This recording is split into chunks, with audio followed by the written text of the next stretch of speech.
नेपाली चलचित्र क्षेत्रले फेरि अर्को दिग्गज कलाकार गुमाएको छ। वरिष्ठ कलाकार सुनिल थापाको निधनले सम्पूर्ण नेपालीलाई स्तब्ध बनाएको छ।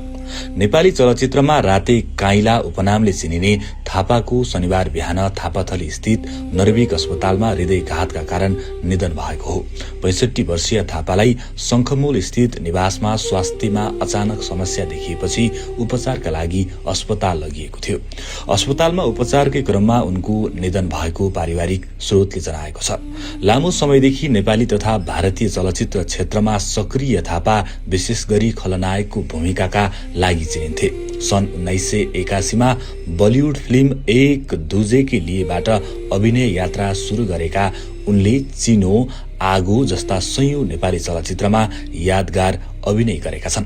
पछिल्लो समय उनी भारतीय चलचित्र मेरी कोममा पनि महत्वपूर्ण भूमिकामा देखिएका थिए।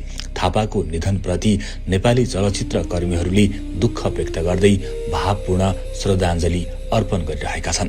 कलाकार केदार घिमिरे माग्ने बुढाले सामाजिक सञ्जालमा लेखेका छन्, वरिष्ठ कलाकार सुनिल थापा दाइको अप्रत्याशित निधनको खबरले स्तब्ध बनाएको छ। नेपाली चलचित्र उद्योगले आज अर्को एक महान व्यक्तित्व र बलियो धरोहर गुमाएको छ।